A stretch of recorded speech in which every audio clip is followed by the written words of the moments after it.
I think we should be determined by how many people log on online. They're logged in even before. Yeah, then we should start, I think, out of respect. The volume level, I think yours is good. Yeah. Just fine. We didn't talk about the Bismillahir-Rahmanir-Rahim. khatiras, but do you mind going first? Bismillah. You have your bottom What do you- written name, but this The khatiras for Taraweeh.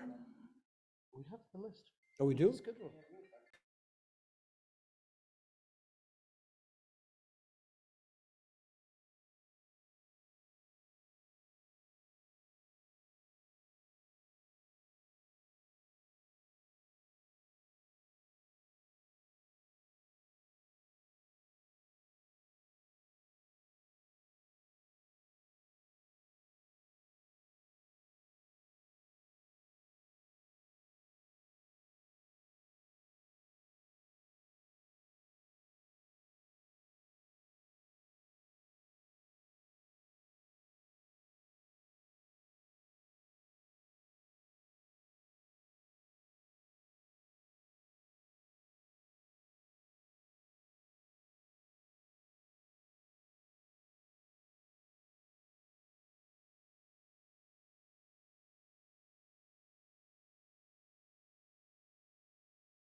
Rahim, alhamdulillah, wassalatu wassalamu ala Sayyidina Rasulillah wa ala alihi wa sahbihi wa man wala. Ramadan Kareem, Ramadan Mubarak to everyone. So this evening is meant to answer questions as they relate mostly to Ramadan. So I have a list of questions, and inshallah I will read the questions, and then both Imam Rifai and Qari Anas will answer, depending on, and I can chime in if I need to. So again, these are like the open forum that we have, so these are all anonymous. Bismillah. Last Sunday, Imam Rifai explained very well the ayat in Surah Al-Baqarah on fasting. It would be good for those at the session to hear a summary again, as it was insightful. This is an onerous task, especially since the video is available on YouTube, but I'll try my best, inshallah. So what we discussed is the verses from ayah number 183, 184, 185, and 186 that talk about the purpose of fasting being in order to increase in taqwa, and how Allah subhanahu wa ta'ala had required fasting initially outside of the month of Ramadan. And then later on, that ayah was abrogated, and whether the ruling is abrogated or the ayah is abrogated, we talked about that. And we concluded that the ruling is abrogated, but the way that fasting is done in the month of Ramadan is different. So what that means is that in the month of Ramadan, it's mandatory to fast all of those days, except for those who are excused. And now there are only two excuses in which a person can pay the fidya. That is in the case of sickness and also in the case of traveling. Now, in the case of sickness, of course, the issue of pregnancy comes up, and the issue of old age comes up. We talked about diabetes and what the implications there. And the conclusion was that, of course, this is a medical consideration in terms of whether a person can fast safely or not. And then we concluded our discussion with the ayah, وَإِذَا سَأَلَكَ عِبَادِي عَنِّي فَإِنِّي قَرِيبٌ. We talked about how this is a conditional statement, and yet in this case, the word qul is not mentioned, like all of the other verses in Surah Al-Baqarah, in which Allah says, if they ask you, O Messenger of Allah, about X, then say why. But in this case, Allah says, فَإِنِّي قَرِيبٌ, so surely I am close. We didn't mention لَيْلَةَ الصِّيَامِ الرَّفَثُ إِلَى نِسَائِكُمْ. That might come up in some of the questions and answers about how there were restrictions about relations between husband and wives in the month of Ramadan, and that was lifted. And so in that case, Allah subhanahu wa ta'ala really encourages us not to neglect our partners in the month of Ramadan, even though we're fasting during the day. I hope that suffices. Okay. Well, the next one is a light question. What is the ruling of moon sighting to begin fasting and end Ramadan? I think this is your domain. The issue of moon sighting and calculations is actually a lot easier than what people think, which is about 50, 60 years ago, this has been reconciled with the following sort of protocol. Number one is that astronomical calculations are used universally amongst all of the fatwa bodies to negate a moon sighting.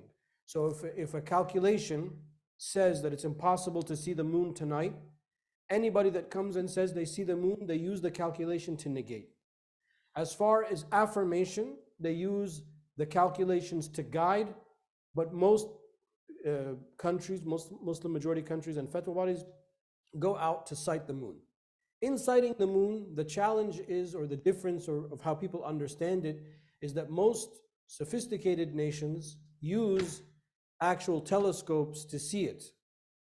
And the aided eye, in the fiqh, this is called the aided eye, because the eye is aided with something. The aided eye takes the ruling of the naked eye vision. Now, there are some people that, I don't know, they didn't get the memo or whatever, and they don't believe in that, so they just want to stand outside, open the window and look and see the moon or not. But seeing the moon requires that you go to an area, high elevation, there's no light pollution, so you have to do it in certain areas, and they will see the aided eye to see it.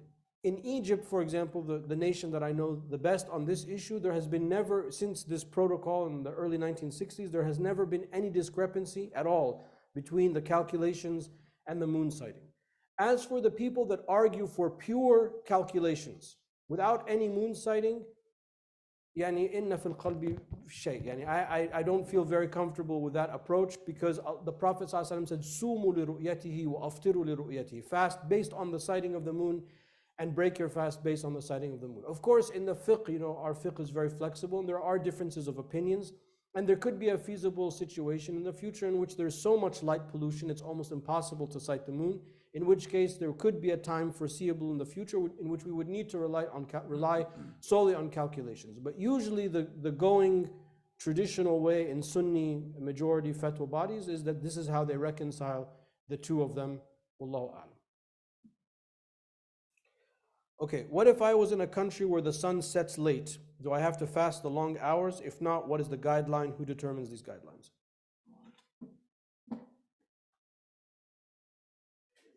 Okay.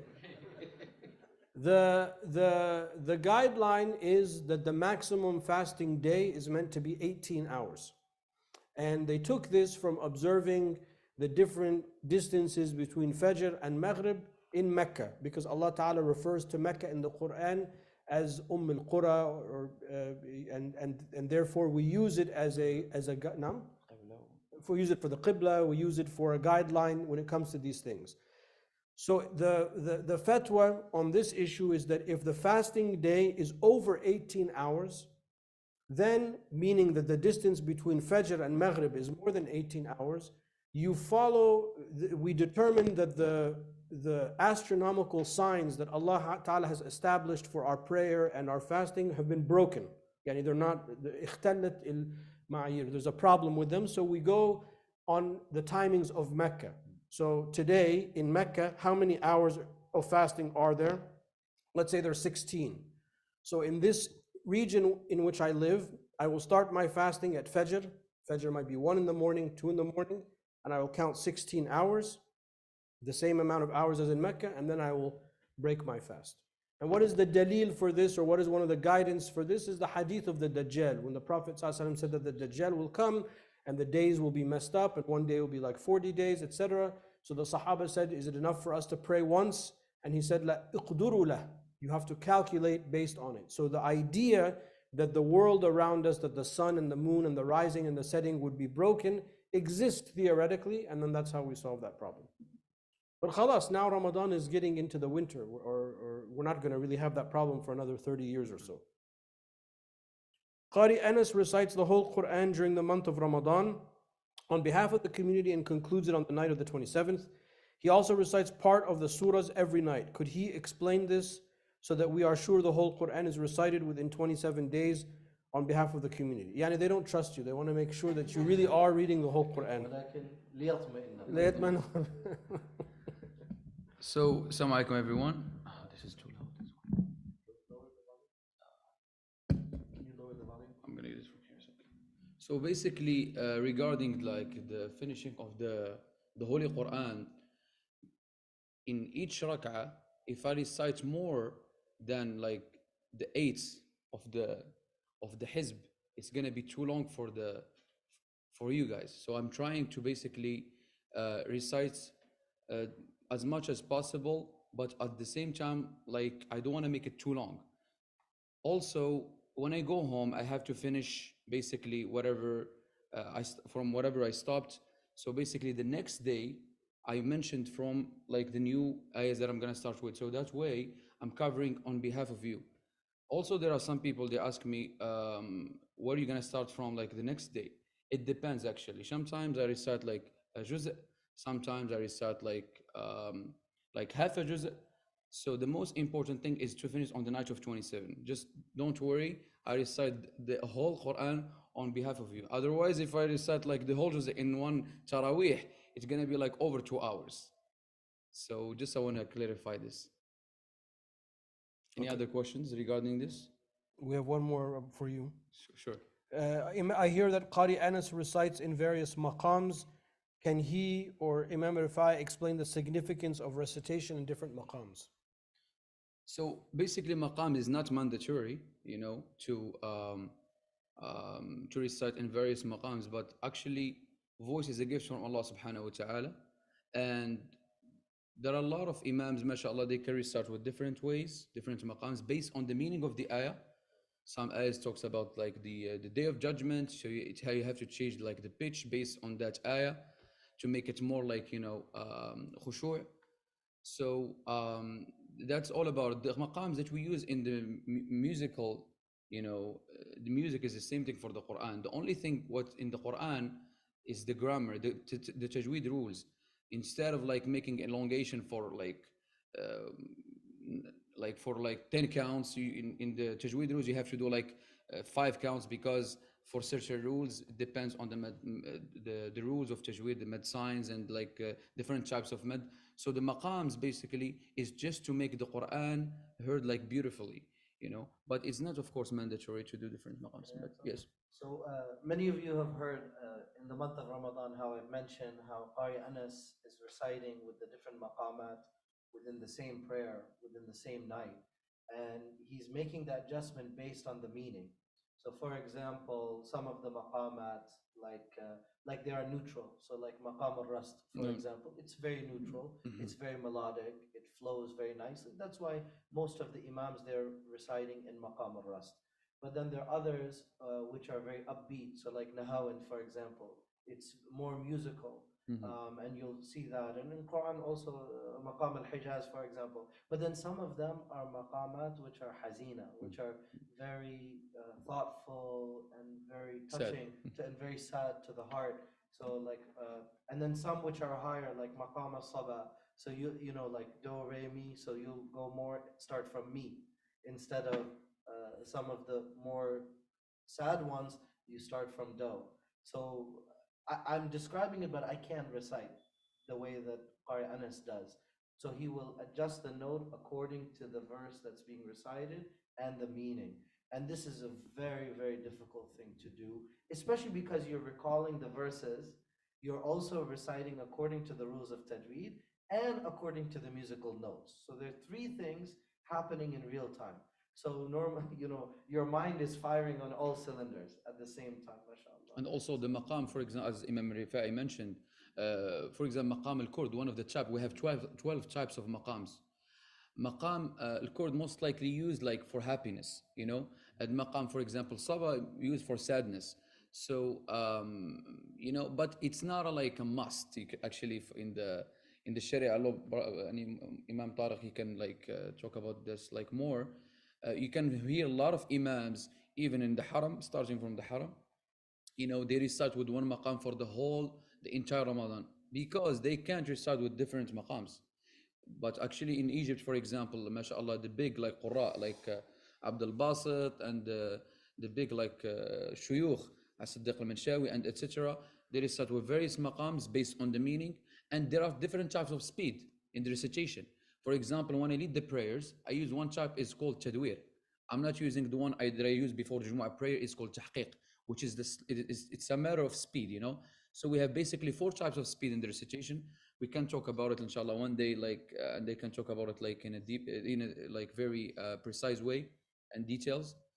So basically, in when we lead the prayers, we have to use martaba. A type of speed is called at-tadwir. So, and the one that we use before Jumu'ah prayer, or when we have like Quran recital, I use at-tahqiq, which is the slowest type of recitation. And then the one that we use like at home, if we want to like reflect on the meaning of the Quran and go slow, we are using the type like of speed is called at-tartil, which is the most common one. يعني actually the king of tahqiq, the qari is Abdul Basit Abdul Samad. He's known for tahqiq. Actually, if you hear tadwir, there are like various qurra like Fasi, like Al-Ghamidi, you know, but they can't do tahqiq actually like Abdul Basit do. So basically, you know, it's a whole package, you know. So the first thing that you have to learn in the Quran is the tajweed rules, and this everyone can learn this. How to recite the Quran with the right pronunciation without mixing the strong letters, the isti'la letters, which with the weak letters, I mean like soft letters, istifal, like instead of mixing da with da, sa with sa, this is all like completely changed, and we call that lihan jali. Lihan jali, we have two types actually of alhan. We have lihan jali and lihan khafi. Lihan jali, it means when you switch the strong letters with the soft letters, isti'la letters with the istifal letters, and lahan khafi when you make mistakes in the tajweed rules. Basically, if you don't basically make enough ghunna, nasal sound for 2 count, you did only 1 count. It does not change the meaning of the Quran, but basically it just like you have to, work on the grammar of tajweed to make it perfect. But lahan jali, that's what Allah subhanahu wa ta'ala said in Surah Al-Muzammil, وَرَتِّلِ الْقُرْآنَ ترتيل, recite the Quran with measured recitation, meaning articulate the letters the way how the Prophet ﷺ recited to his ummah. And that's our duty is to teach our community and the Quran the way how the Prophet ﷺ recited to his ummah. And also maqams actually is not a mandatory, as I mentioned in the beginning. And even if you want to learn the maqam, you have to have the base, the background. You have to have a voice to be able to do different maqams. Remember when we were, Qari Anas and we were driving to the farm. We went like 1 hour out. And I asked Qari Anas, I said, can you teach me some of the maqamat while we were driving? And we were reciting from Surah Taha. And Qari Anas was almost pulling his hair out. He's like, this guy. I tried so hard. He's like, you have a good voice, but you can't do it because I don't have the musical ability. And this is something which Allah subhanahu wa ta'ala gives to some people and other people, because also I don't even know about musical notes. But if someone is able to have that, everybody has a different expertise. And the last thing I'll mention about this is Imam in the Al-Jazariya, he mentions about learning the tajweed, the rules of reciting the Quran. He said is hatmun lazimu. This is mandatory on everyone. He said because man lam yujawwid al-Quran athimu. Because whoever does not implement tajweed in their recitation of the Quran is committing a sin. لأنه به الإله أنزل, because it was revealed down from our Lord in that manner with tajweed. وهكذا منه إلينا وصل. And it was conveyed from the Messenger sallallahu alaihi wasallam in that way, and so we have to preserve it.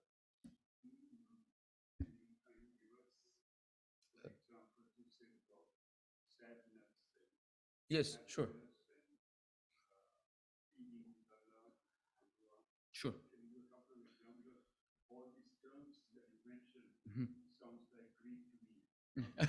Be sure.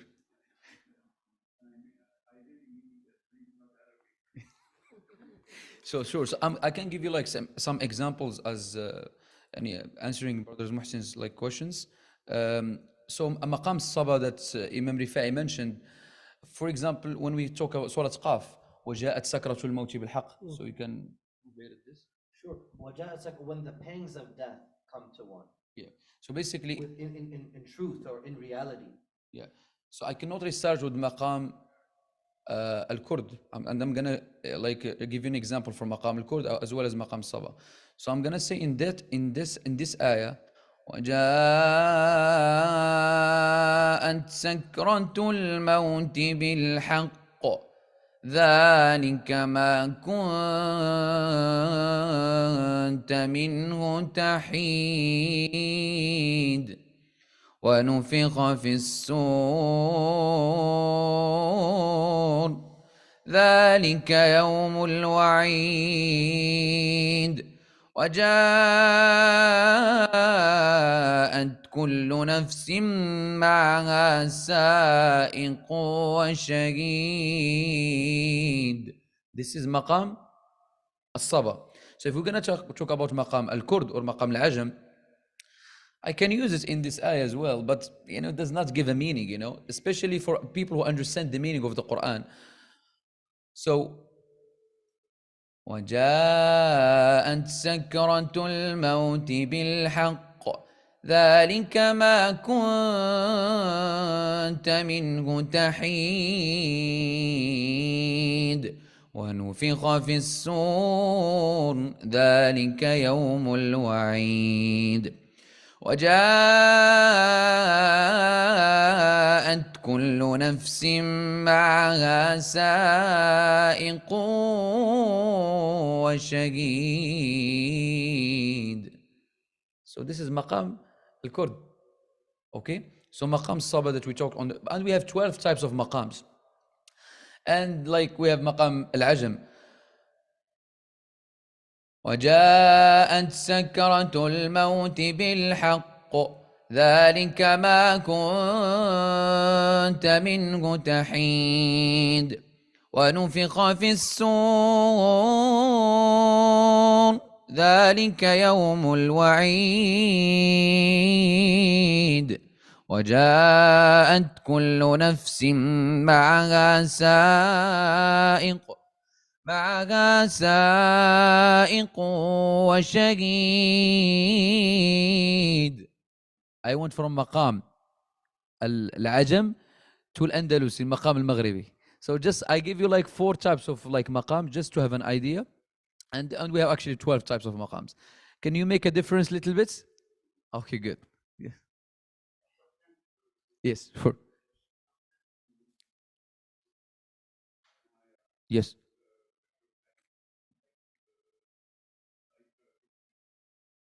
Yeah.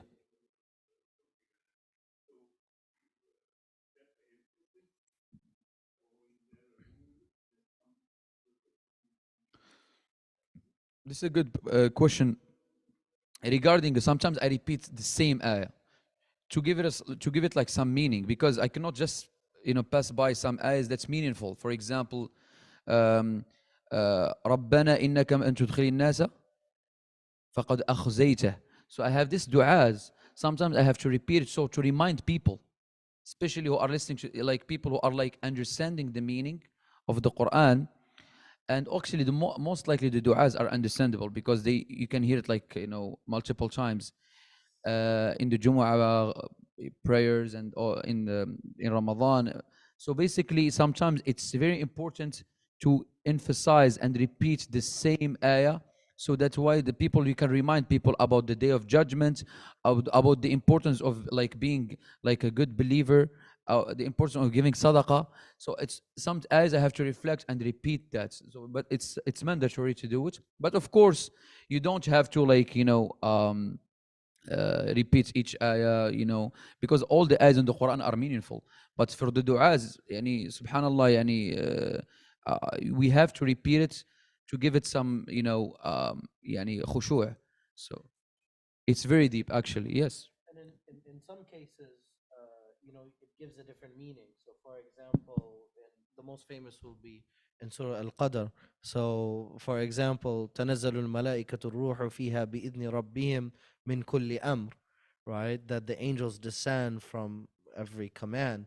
And then you can say salam, and that can actually be a complete sentence that there is peace Or you can say Salamun hiya hatta matla' al-fajr. There is peace until the dawn of the new day. Or you can say Tanazzalu al-malaikatu ruhu fiha bi'idhni rabbihim min kulli amrin salam. So then the salam could be describing the angels. So depending on where you stop and where you begin. So sometimes when you recite, Qari Anas will change, which is all acceptable because he's not changing the order. All of this is preserving the Quran. But by stopping and starting in different positions, it will bring out a different meaning and will cause the heart to reflect in a different way. So that's why when you have a talented reciter, then it will touch you in a different way. Also, I would like to add one more point regarding to this. For non-Arab speakers, when they recite the Quran, especially in the long surahs, they don't know where to stop. And sometimes there is no sign of stop. So where are you going to stop? Basically, the Tajweed rules is going to help you to tell you, okay, when you have some prepositions, you can stop before and continue without breaking the meaning of the sentence. So just I'm giving you like a small example, because in, like, for example, Surah Baqarah, Al-Imran, you find like one ayah that contains more than 11, 12 sentences. So basically, I'm going to give an example in Surah Al-Ghafir. Basically,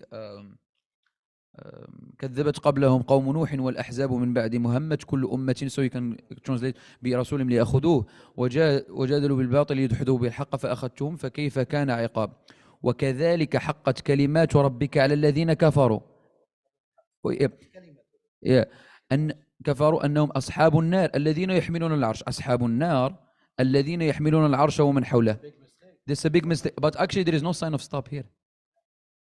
So basically, so you can explain that regarding the meaning. I'll simplify. I can't translate the whole thing. أصحاب But النار the الذين previous verse is talking about the companions of the hellfire.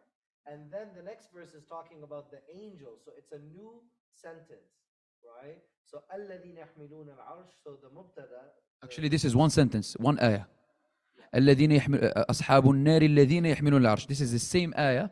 So basically, Right, but grammatically, it's a new sentence. Exactly. So الذين يحملون العرش, this is the mubtada. That those الذين يحملون العرش, this is all together. That those that are bearing the throne of Allah subhanahu wa ta'ala, الذين يحملون ومن حوله يسبحون, they are doing tasbih. So if you connect them, the angels who are doing tasbih are not the people of the hellfire. So if you read continuously without stopping, you're going to mess the whole meaning up, and it's going to be really outlandish. But sometimes when a person is reciting, of course, if they're not an Arabic speaker and they don't know better, so they can make those kind of mistakes. and also even if for the competitions, you find a lot of people, they are non-Arab speakers, but they recite the Quran fluently. But when you speak with them Arabic, they don't know how to answer. It means the Quran, it's written in Arabic, but it's for all humanity. And even like Arab speakers, if they don't learn the Tajweed rules, they cannot recite properly. This is just, I want to clarify this. As Ali Karmallahu Wajha, right, he mentioned that the rules of al-wuquf wal-ibtida, where to stop and where to begin, require half of the knowledge of Quran. Because you have to really understand the Quran in order to know where to stop and where to begin. And yes, the symbols are very helpful, but then in the end, you really have to understand it. I think let's proceed. So there's two questions on chat. Related to this? Yes, one is related to this. How does this apply to English recitations during Ramadan for non-Arabic speakers English recitation. of the Quran? For So why don't we non-Arab? give our recommendation to answer this question? What I recommend, because a lot of people, they say, I come for Taraweeh and then it's in Arabic, I don't understand it. So the Salah, the word Taraweeh comes from Tarweeha. Tarweeha means taking a break. It's not meant to be something which is exhausting. It's completely acceptable for a person to pray 4 rak'at, then to sit down, even if other people are praying, right? If it is a fard prayer, that's not acceptable. You have to join the prayer which is happening. But you can sit down and you can review the English meaning even while others are praying, or you can do that at home and then you can return back to the salah. And my recommendation would be to read exactly the same verses which are, so when Qari Anas announces, so you can pull up the translation and in advance.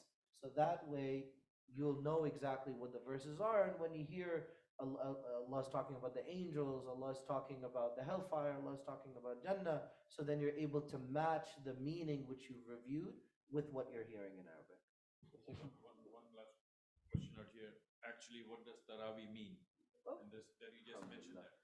Yeah, initially there used to be so much time in Mecca that people used to do tawaf in between the 4 rak'ah. There was that much time that everybody would rush and do tawaf. And then in Medina, when they heard about Mecca, what they were doing, so they wanted to compete. So they actually did even more. At one point, there were 37 rak'ah in Medina that they were doing. So this is an example I mentioned to people when people like to argue.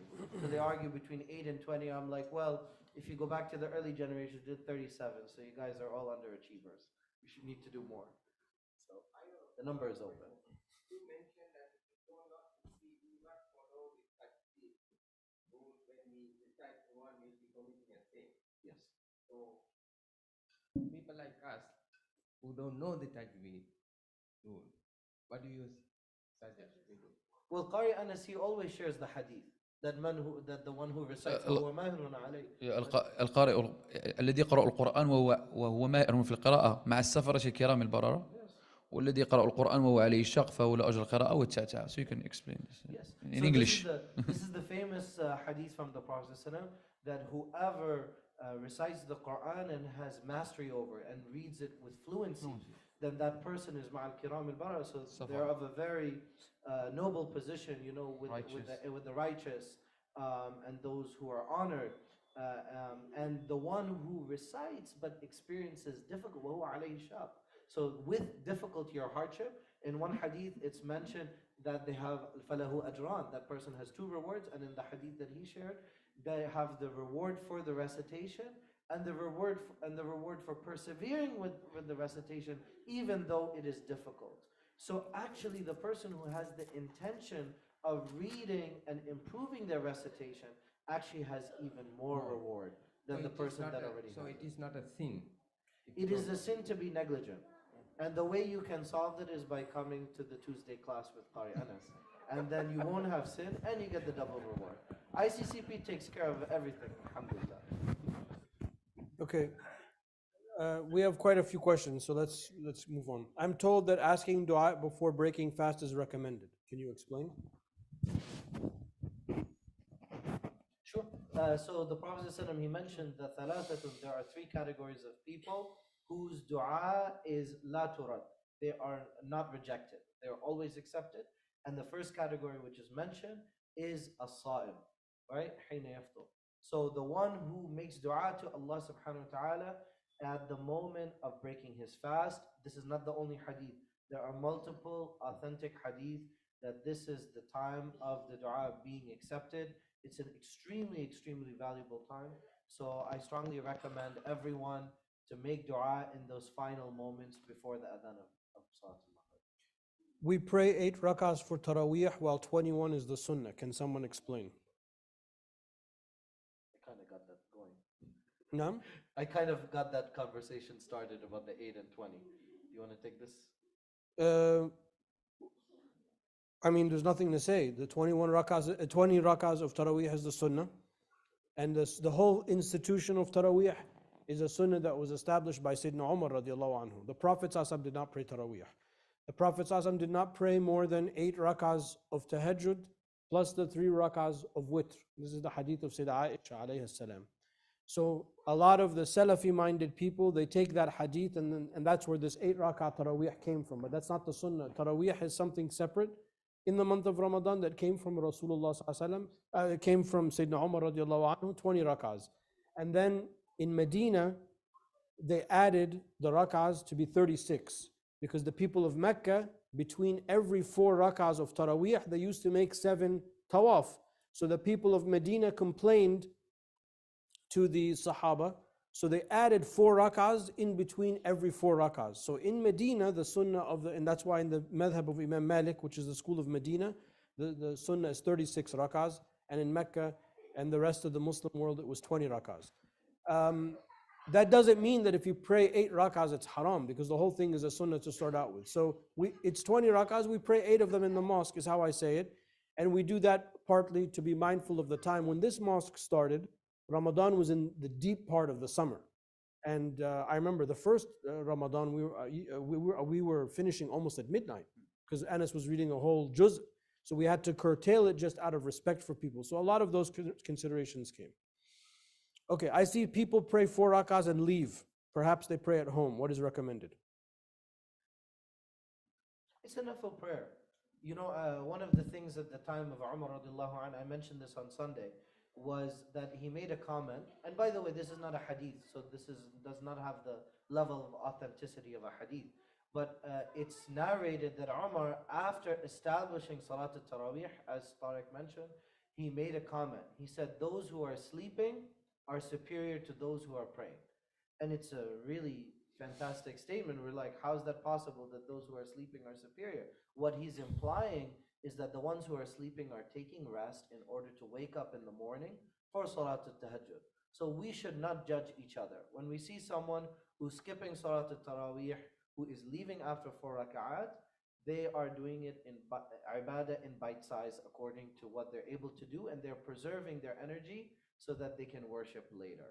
So, for example, if someone does 4 rak'at, then they wake up before the time of suhoor and does another 4 in the night, in the last 1/3 of the night, that's superior to the person who prays 8 rak'at in the evening. So go according to what is convenient for you and what works for you. But Salat al-Taraweeh is nice because many of us have not memorized the Quran. We cannot recite the Quran like Qari Anas. So we get to piggyback and benefit from his recitation.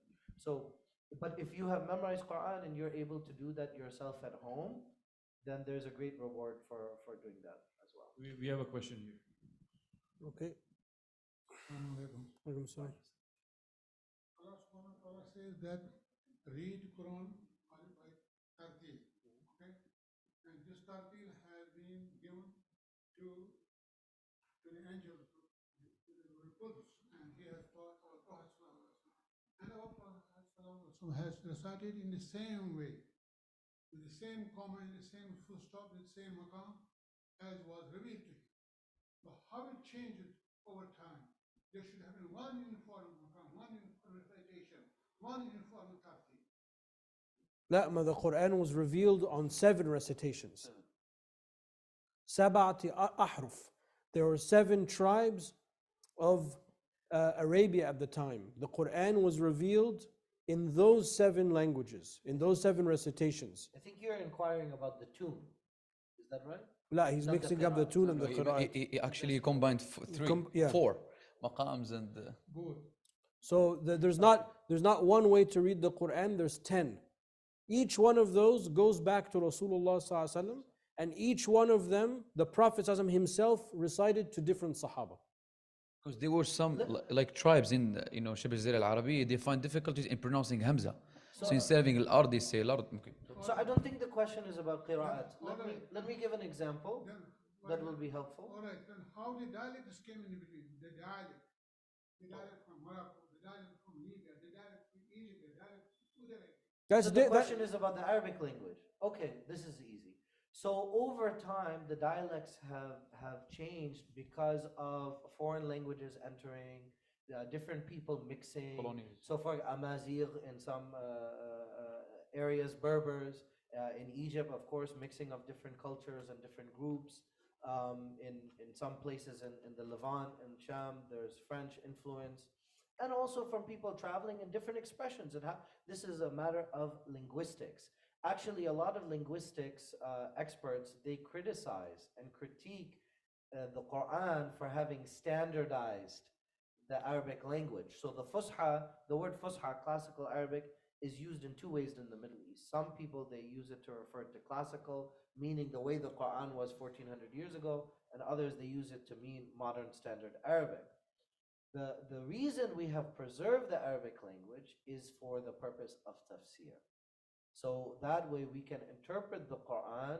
Even that's why we have studied, one of the main things we studied is the Jahili poetry, right? Is the poetry which exists pre-Islamic. So that way when we interpret the Quran, we can understand it at that time. But we're not going to control the free and natural evolution of the Arabic language. That's not something that any individual can restrict. Thank you. We pray witr after Taraweeh. What if I pray tahajjud at home? Do I have to pray witr? If so, how many rakahs? These are for you. I'm just a moderator. No, no, no, no. How can, as they say, لا يفتي ومالك في المدينة. You know, when Malik is in, Imam Malik is in Medina, so I'm not going to give any fatwas. Right? So Dr. Tariq is. If you pray witr with us at the mosque, which I encourage, and then you go home and the spirit moves you, as the Christians say, to pray more, that's fine, but you're going to pray 2 witr after that, because the Prophet ﷺ said there's no 2 witr in one night. So if you pray 2 more witr at home, because you prayed 1 witr here, then total there is an odd number of rakahs, and the shortest witr is 1 rakah. So you pray 1 rakah, salam, salam, 1 rakah, salam, salam. Up to what time can we pray tahajjud? Sometimes when I get up too early, I miss fajr. It's in the question. The answer is in the question. Which until is? until Fajr. Until fajr. Yeah, the person, they know. Okay. Yeah. Are the khatiras every night related to the surah or chapter that Qari Anas recites every night? I'm sorry. The Most li- khatiras, Are they? Most- they most related? likely. related, So, most likely. Usually there are. Sometimes Dr. Tariq and I will talk about a theme that the surah is about, and then in some cases we will select an individual ayah, and very we hard. will give the. So, for example, last year I talked about ayatul bir, right? The ayah about bir from Surah Al-Baqarah, because I felt like this ayah is very important, so I wanted to highlight that.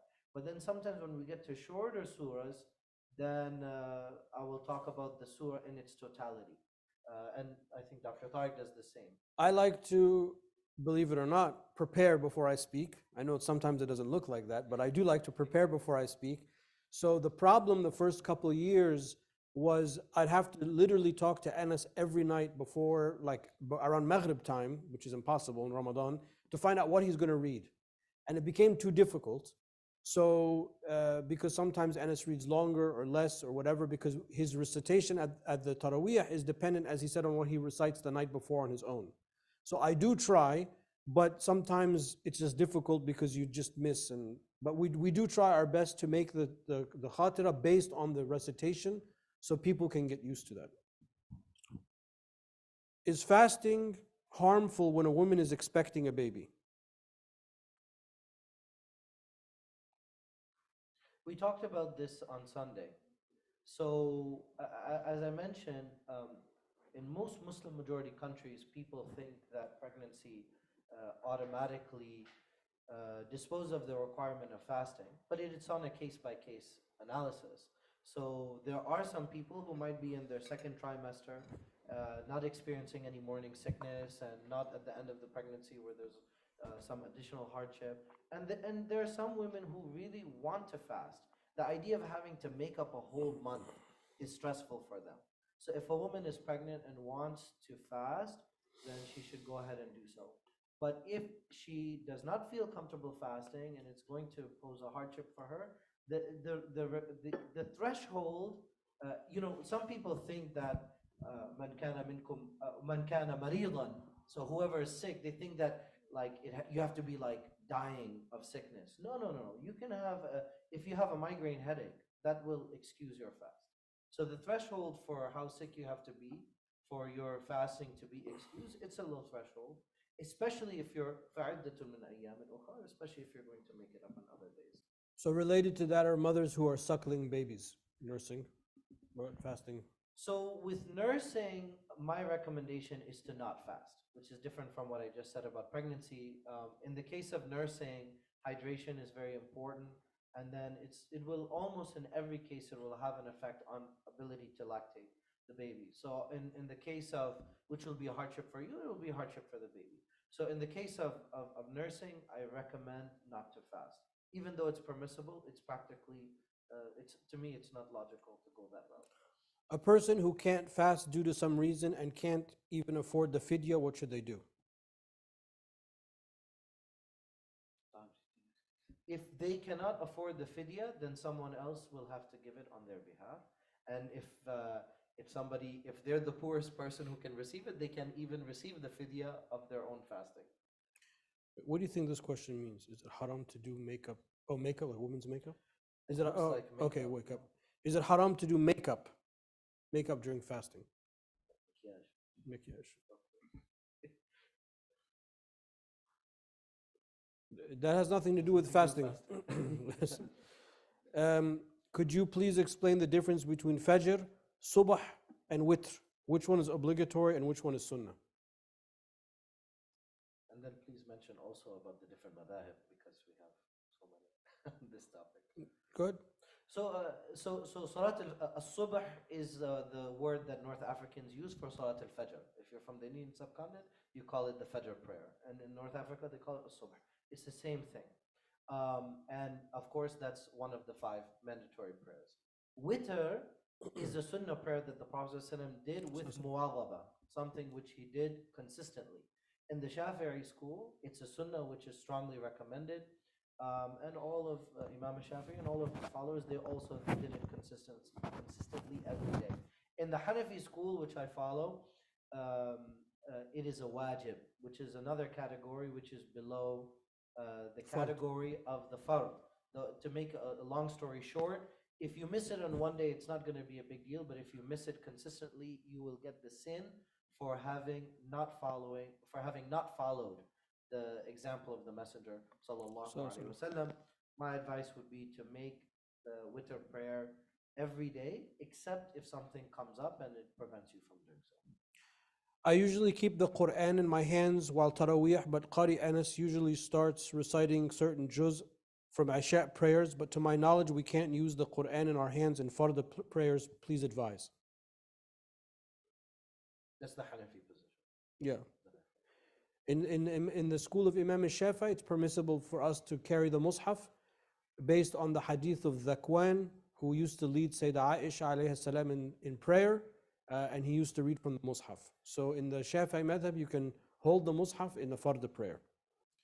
وَمَنْ ابْتُلِيَ بِشَيْءٍ مِّنَ الْمُخْتَلَفِ فِيهِ فَيُقَلِّدْ مَنْ أَجَازَ. And when you find yourself in a situation in which there's a difference of opinion, you follow the one that can permit and is easy, and inshallah, that's fine. What is the ruling on closing the eyes when praying?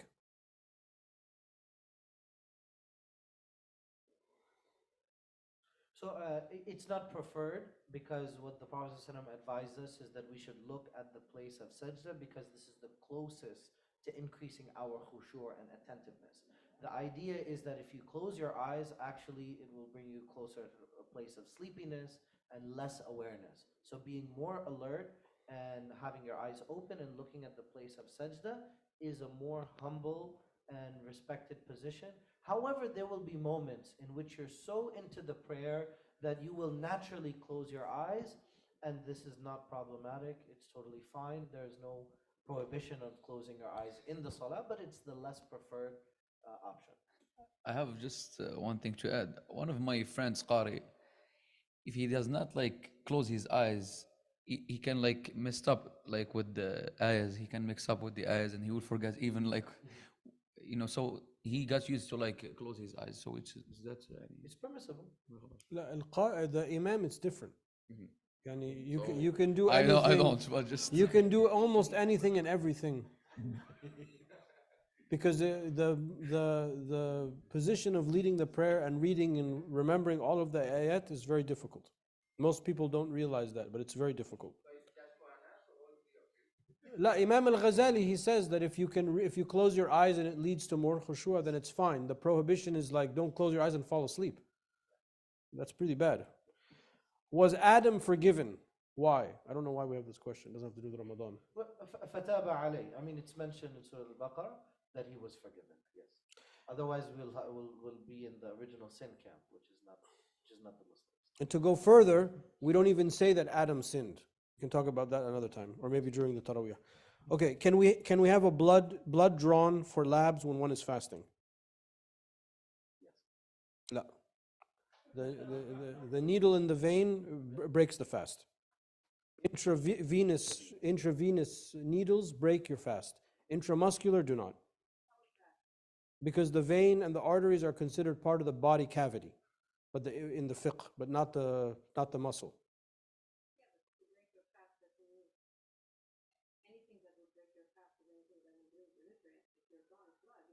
No, that's not the definition of the fast. Anything that enters the body cavity.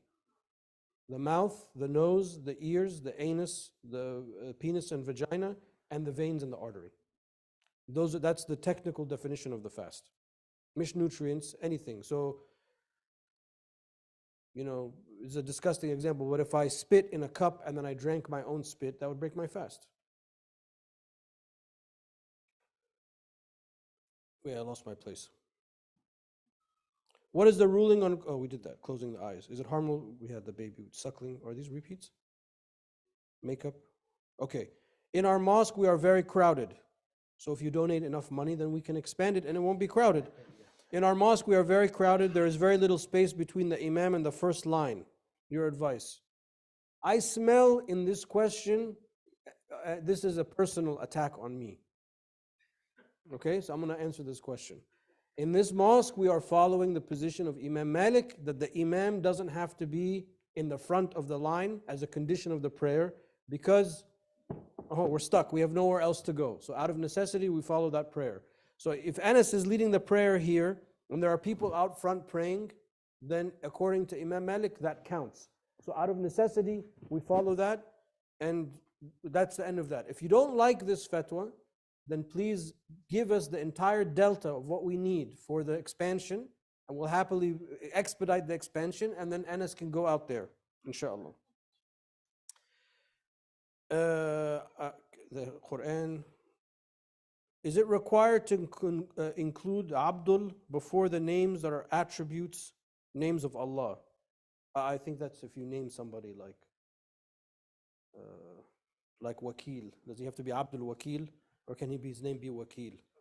They should Abdul- consult on a case by case. So if you're considering about naming someone, you should consult Dr. Tariq or myself, because there are some attributes that are exclusive to Allah. And for example, in the case of Wakil, a person can be Wakil, right? You don't have to say Abdul Wakil because those attributes are not exclusive. So Allah is Kareem, a person can be Kareem. But if you can't call your son Muntaqim. Yes, the Avenger, right? So that attribute is exclusive to Allah subhanahu wa ta'ala. We can't go through all Or 99. Jabbar. Abdul Jabbar would be a And better Allah's example. attributes are even more than the 99, right? How does one dispose of papers with Quranic verses written on them? You can tear them or you can burn them.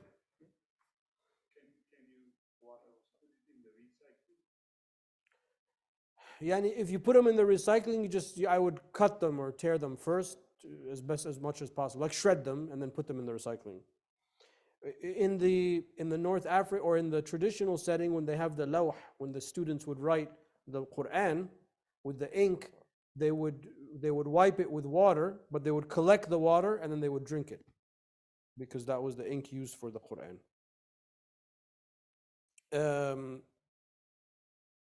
Can you please explain the difference? We did that. I heard that fitra, zakatul fitra, I guess, is $12 per person. When can I start giving it?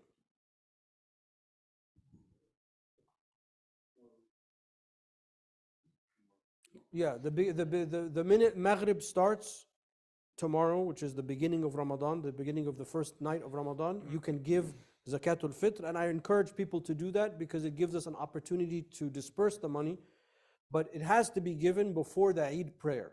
So there's a difference between when it's wajib, when you have to give it, you have to give it before Eid prayer, but it's permissible to give it from the first night of Ramadan. I gave my fitrah in my home country. Should I calculate it in the US as I am here? Or should I calculate it in US dollars as I am here? Well, aslan, fitrah is not money. Fitrah is a weight of food, 2.5 kilograms of staple food. The money is the monetary value of the average cost of 2.5 kilograms of the staple food, aslan. So it doesn't, as long as you've given that right amount, it's fine. Can I observe the fast or a sunnah fast in the name of the deceased?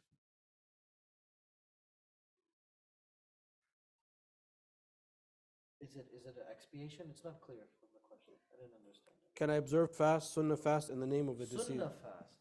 What is the sunnah fast? Like Mondays and Thursdays. Like a nafila, Yeah. like a voluntary fast.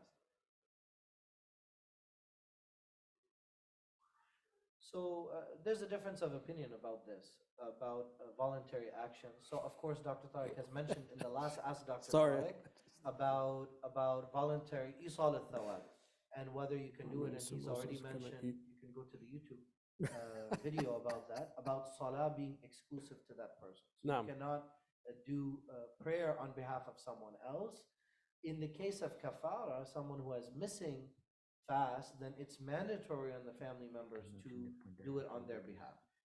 With respect to this question, for voluntary fast, there's nothing preventing you from fasting and asking Allah to do it on that person's behalf. The position that I follow is that, this is a request that you make to Allah.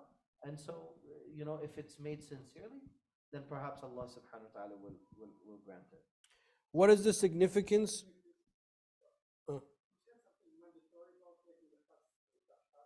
Yes.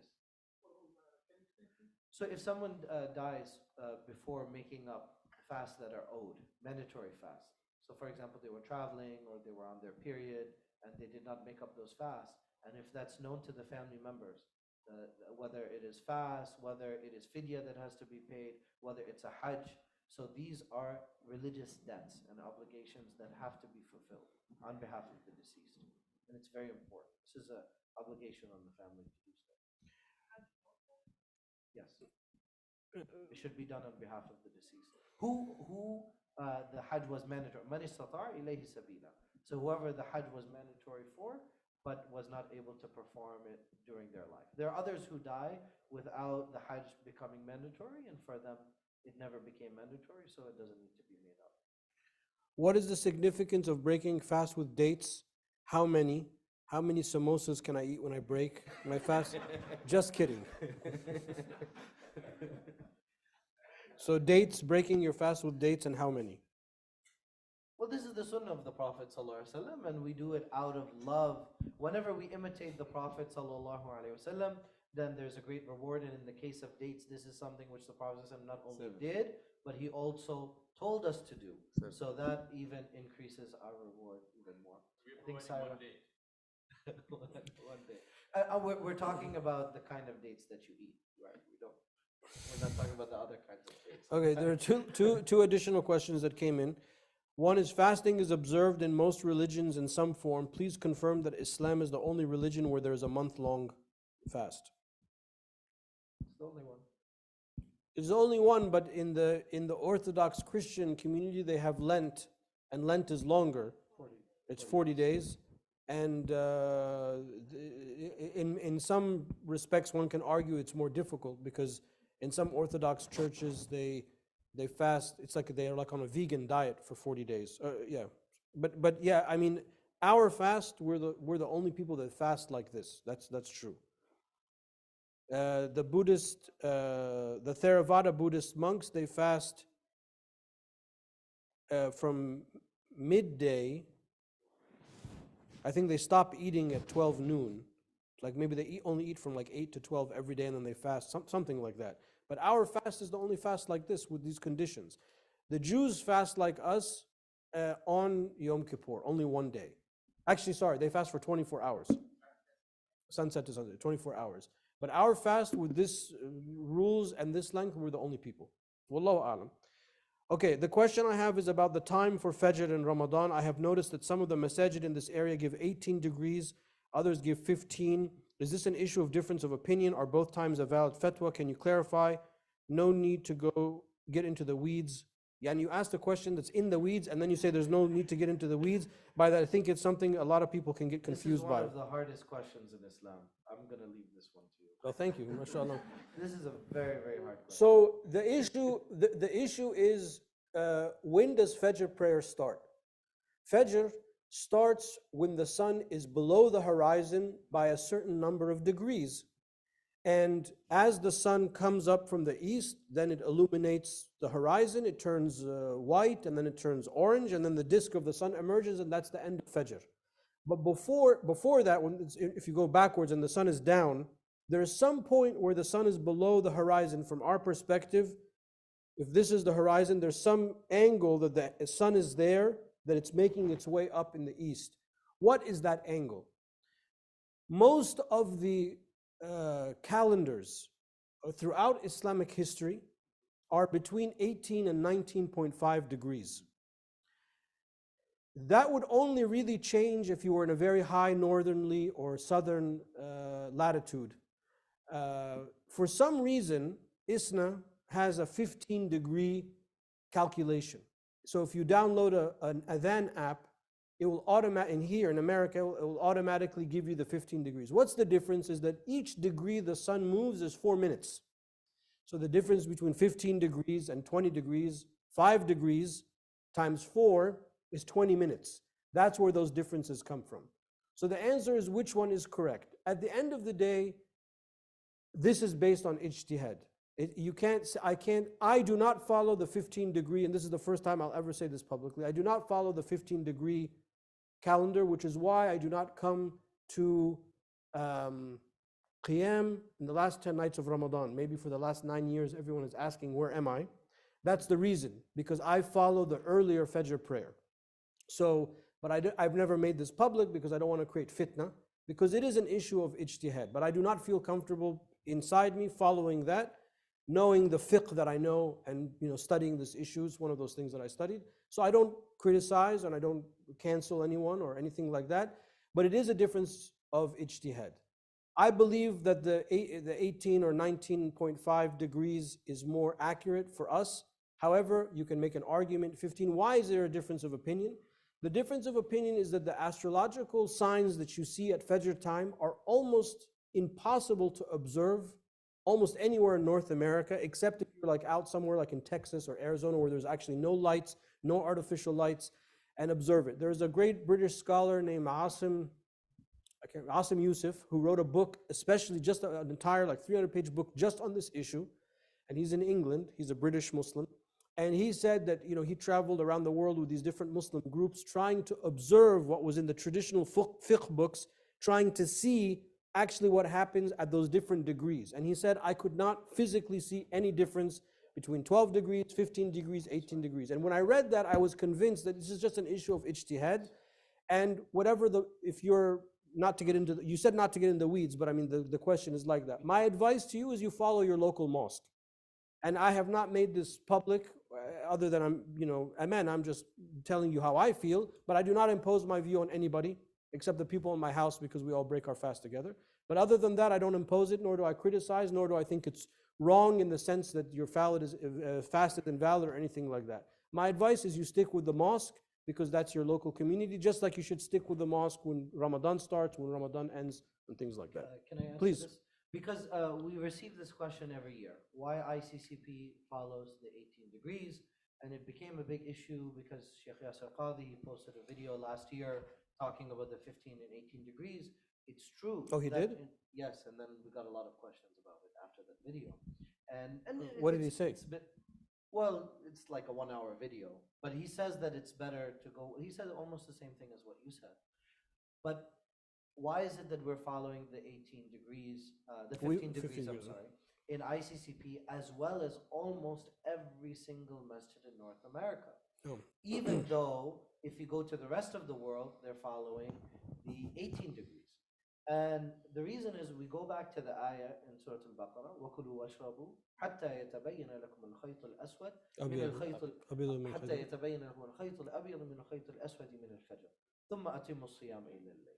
So it doesn't mean, it says that eat and drink until the white thread from the Fajr, from the dawn, is distinguishable from the black thread. So some people go out and they take the 2 threads and they think that the verse is talking about 2 threads.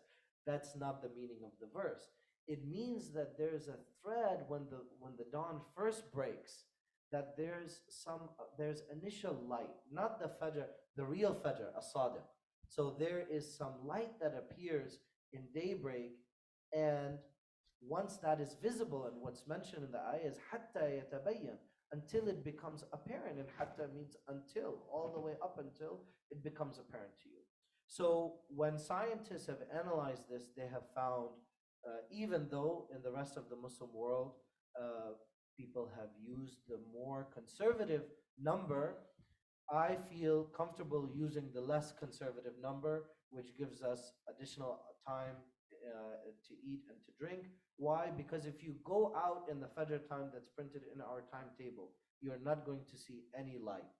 Well, So all you- of these things are impossible to see where we live because it's all light pollution. We have at least 3 or 4 major airports within a 50-mile radius, and cities, Baltimore and Washington. So these things, you have to go in which there is no light, artificial light penetration at all. So that's another problem, is that Yes. it's, But I wanted to reassure everyone, even though Dr. Tariq is following the more conservative viewpoint, the time that we are publishing and that we're following, you can rest assured that this is also correct, because if you go out, even in a place without light pollution, you're not going to see any light from the dawn until after the time that we have published.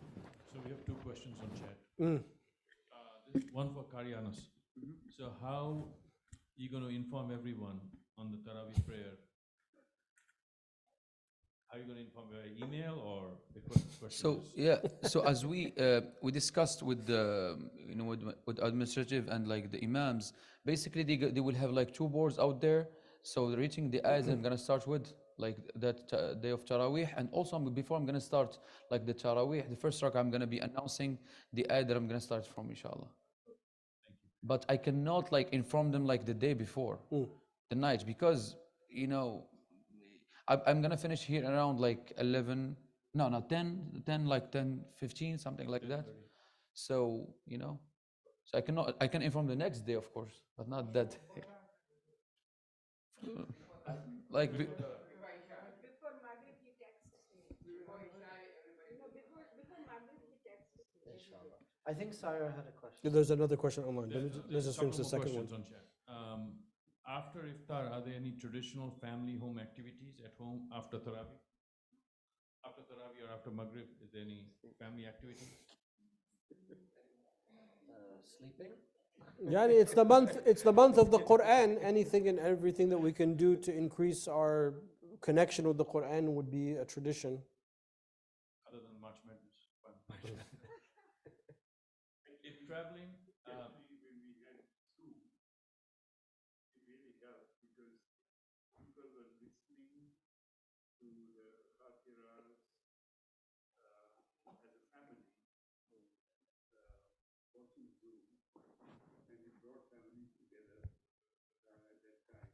I just found that when we did a survey, there was no participation Mm. about the Fakiras at that time than normal. But we still stream them, right? Yeah, okay. and one more question on if traveling but decided to continue my fast, do I break my fast with Maghrib time at the destination or where I started my travel? So I'm on a flight. You have to break the fast where you are in the world when the sun goes down. So if you're on a plane and you're fasting, you have to look outside and wait till the sun sets. If you travel somewhere else, you have to wait till the sun sets. There's somebody has a question? Sister? Yasin, let's take, if it's okay, Yasin. Let's take Sister Sarah, she's been waiting. Yeah.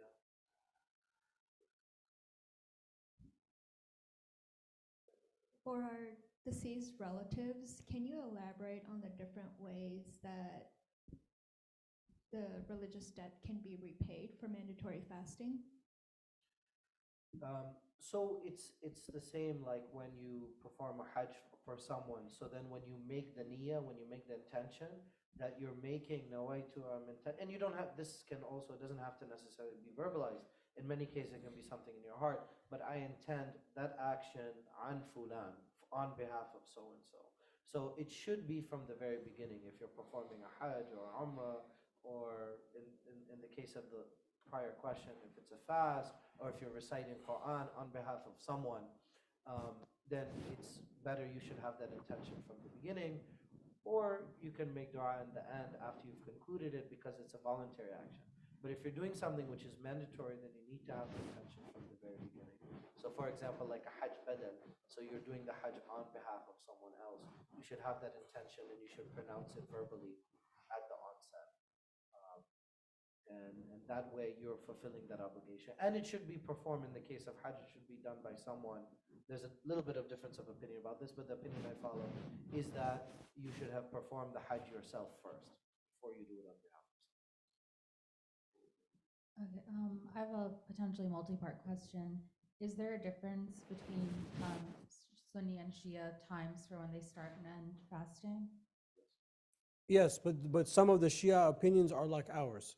Okay. But the majority don't. They wait. The red, when the sun sets, the minute the disk of the sun sets for us, that's Maghrib.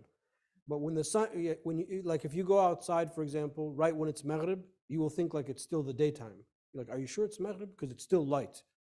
But it is, because if you wait like 5 more minutes, it starts to get really, really dark. They wait until that red strip goes away. So their breaking fast time is even later. Okay. So the short answer is yes. Okay, what's the basis for that difference? Like, is it a difference in hadith or? ثم أتم الصيام إلى الليل. What is the definition of al-layl? What is the definition of nighttime? So it's a difference of interpretation of the same verse. Okay, so if you're in like a majority, so like if you're going based off community or family, like in what situation would you just go with whatever time everyone around you is breaking their fast? You mean Sunni Shia situation? Yeah, like if you're Sunni but you're breaking your fast with Shia, like should you wait until? Yeah, when they invite me at the mosque, I break the fast with them. I mean, I'm not gonna break my fast by myself. I'll give an example. Like last Ramadan, I spoke. They had an interfaith program at Idara Jafari in Burtonsville, and they invited me to be the keynote speaker. And they actually had given me a bottle of water and dates because they knew that this issue would happen. But out of respect, it's not, even though the sunnah is to. Yeah, it's not a break the haram fast. thing. It's just sunnah for us to break our fast right away, but it's not. You don't have to. So I gave precedence to respecting my host, and I gave that precedence over the sunnah of breaking the fast right away, and I refrained from breaking my fast until they broke their fast, which is about 15 to 20 minutes later, about 15 minutes later. And it comes up in family situations. My mother-in-law's cousin is married to someone who's Ja'fari, who's Ithna Ashriya. And so when we have family gatherings in the month of Ramadan, they come to my house and they're Shia, and we wait until they break their fast in order. We break our fast in the family case, but we don't have the dinner until they have broken their fast as a matter of respect. So we should respect. Of course, we think our position is right and they're wrong, but we don't. But still, we show respect to our fellow Muslims. Okay. That was it? You said multi-part question. It was just the way that I was going to speak it, but you guys kind of like answered it all together. So related, but early in the morning, can you explain the concept of imsak? This is especially in the Shafi'i school is very important. So why don't I? Yeah, it's you can eat and drink right until the moment of Fajr. So sometimes you just wait before that moment a couple of minutes. That's what the imsak is, just to make sure that you have stopped eating and drinking before Fajr comes in. That's all it means. No. Yani right up until whatever the time is on the calendar, right? Yani you can wait 30, 20 seconds before that. Yeah, that 20 minutes is a lot. You don't need to wait that much, but sometimes it's just, and then the adhan time, there's something else that most people don't know, is that the adhan time itself should be a couple of seconds after the actual adhan. It's called tamkeen. So even like the mu'adhin is supposed to wait just a couple of seconds to ensure that the real time has come in. So either way, the time should be built in, and whatever the calendar you're following, you'll be fine, inshallah. Okay, two more questions on chat.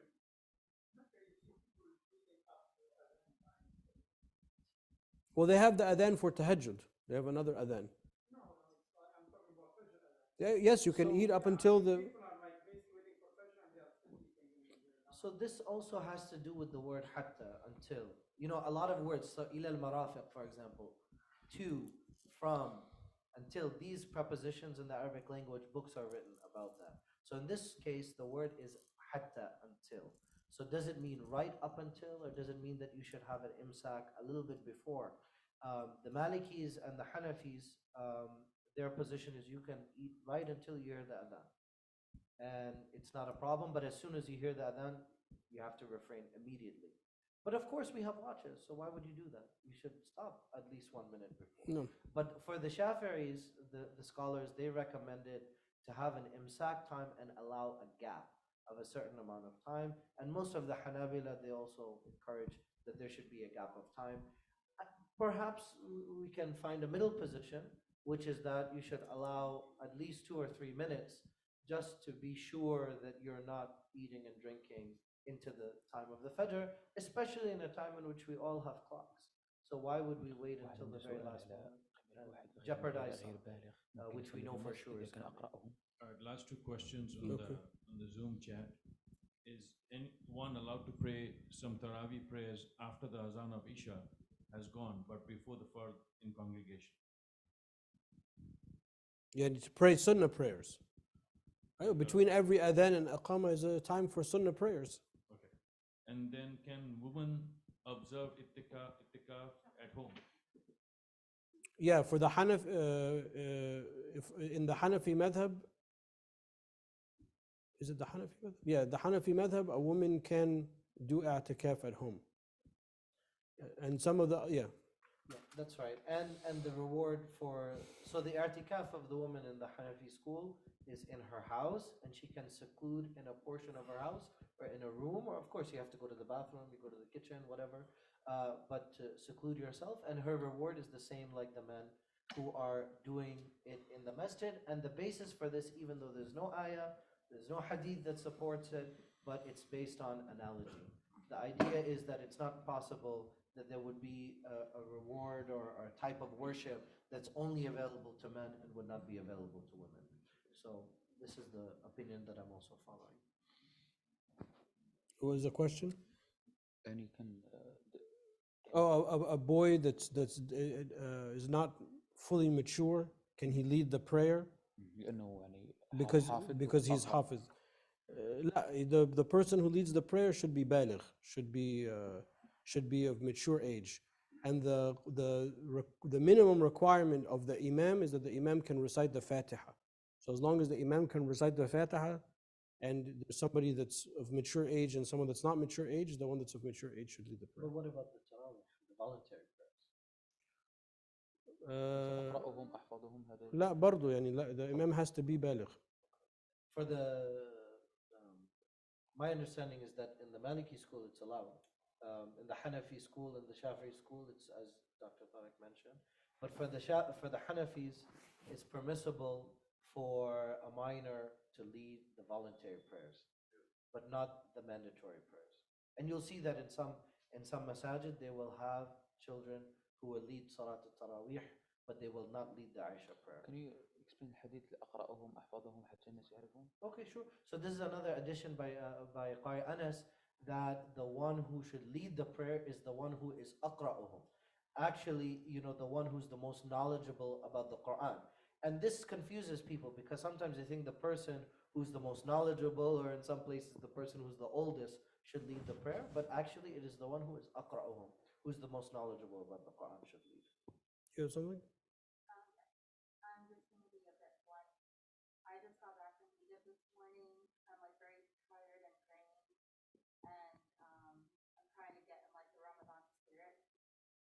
But I guess you guys just have any advice, like what I should focus on, or like what I can do, like I guess get there.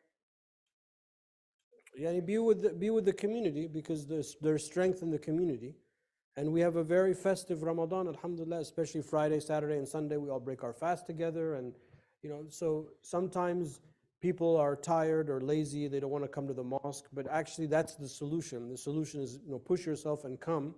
And then, that energy that you get from the mosque, for those of us that, many of us really look forward the whole year to Ramadan. And for us, at least, our whole year is based on the Ramadan. Either we just finished Ramadan or we're prepping for Ramadan. It's like, game day, it's like game night for us. This is like the big deal. And that comes from just everything that's happening.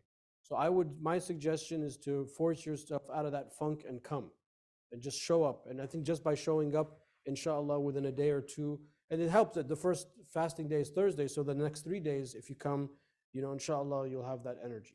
So the last thing I would like to mention, because I received 2 questions regarding there is type of recitation that we're gonna be using during the Taraweeh.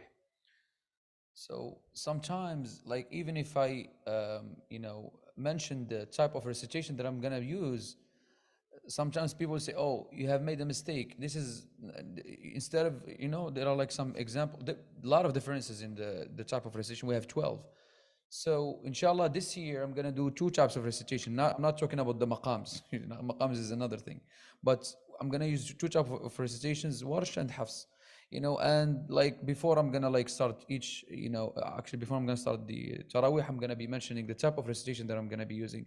For example, one of the brothers just last week, no, last 2 weeks, he have mentioned about one ayah, actually in Surah Al-Fatiha, and everyone knows it, like Maliki, Malik, and you like, he said, "Oh, you should say Maliki, not Maliki, Yawmiddin." So I, On that, let me also mention time. that nobody is to correct the Imam unless the Imam asks.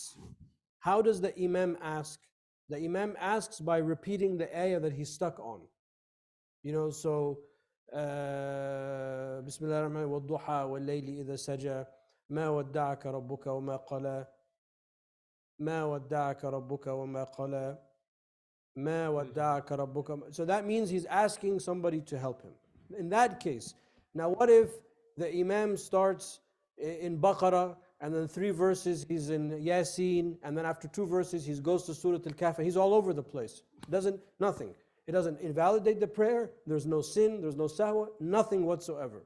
And there's always in each mosque, the super Muslim guy who's just waiting for the Imam to make a mistake and just jump and pounce on the Imam and tear him to shreds. That's unacceptable. Plus, I'm here, Rafai is here, we have designated spots that are here. We'll handle that if Anas has the Mus'haf in front of him. So if he needs help, we'll bail him out. But alhamdulillah, he doesn't need the help. When he asks. If he doesn't ask, you just let him go. Why? Because the Imam standing, reciting the Quran from memory, leading all these prayers is overwhelming. And the Quran is ghalib. The Quran overcomes you, it overtakes you. It's so powerful. So it doesn't matter if they make a mistake and they go this way and that way, it's fine.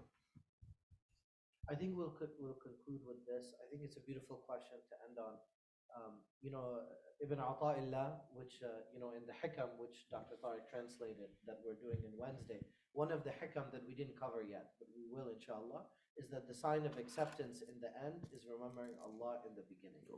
So I hope that you'll be from among them, because the fact that you're approaching the month of Ramadan with the intention of having the right mindset is indicative that you will enter the month of Ramadan with the right mindset, because the people with the wrong mindset are not asking that question. So if you're seeking something, then inshallah you're going to receive it. The month of Ramadan is about the Quran more than it is about fasting. If you focus on the Quran, it is شهر رمضان الذي أنزل فيه القرآن. That is what distinguishes the month of Ramadan. Start filling your day as you're cleaning the house, as you're organizing things, whatever you're on your commute. Fill it with the verses of the Quran, and I promise it's gonna make you in the mood to So receive just that month. regarding this about the warsh hafs problem, hopefully this time, It doesn't Those matter. people who bother are not here. But it doesn't matter. Every time we say it, it's still going to happen. Yeah. This is the same thing. Whenever we yell at people, we're like, park correctly. The people who are listening to the park correctly are not the ones in the masjid listening to the announcement, right? Those are the people who come in at the last second and leave right because away. they don't know about warsh, and they just Yani, inshallah, the first couple nights we'll make a point to talk about the different recitations. Are we ending, or did Brother Mohsin, do you want to say something? Yeah. Just to appreciate the fact that the entire mosque was cleaned up, color washed completely. MashaAllah. Toilets have been replaced. And one reason why we did the entire cleanup is to welcome the month of Ramadan. Alhamdulillah. And we want this to be a festive occasion from day one, from tomorrow night onwards, and the lights will fall up. And inshallah, we will all enjoy. The other point was that we did the carpets, thanks to Eddie and Elena. The carpets have been completely washed, dry cleaned or whatever, and deep cleaned rather. And every night when we go for the iftar, Eddie and Elena will be cleaning the mosque again. so that when we come for Taraweeh, the mosque is clean. Alhamdulillah. The toilets will be cleaned as well. Alhamdulillah. In addition, every day, every morning, Eddie and Elena will be coming in to clean the mosque, again the carpet, because previous night we had 200 people plus coming here, and there's a lot of dust outside, and we want to have a very clean environment. Having said that, we also want to appeal to the community to respect the cleanliness of the mosque by not throwing bottles around or cups around or food around, and to try and continue to keep it well. Finally, we want to thank the Imams because the load is on them. It is a heavy load because it is in Ramadan that people lose their patience and try to find fault with the Imams and all that. It applies to Jummah as well. So a lot of patience will be gifted by Allah, and I hope that we will all enjoy it. On the days of Jummah, we would like people to come early and park, but if there are problems with parking, Jamal has done a wonderful job with the contractors to try and facilitate as much parking as possible. We'll see that, but still there might be problems, and the parking can be at Chapel Road. Chapel Road, the road itself can be used for parking, and sure we'll all enjoy. So we need your cooperation. 9 p.m.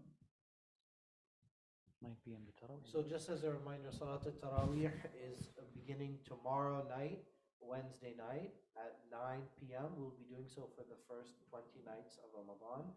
For the last 10 nights of Ramadan, then it will switch to 9:15 because Salat al-Isha is going to shift. On Saturdays, on Friday, Saturday, and Sunday, we offer iftar, inshallah.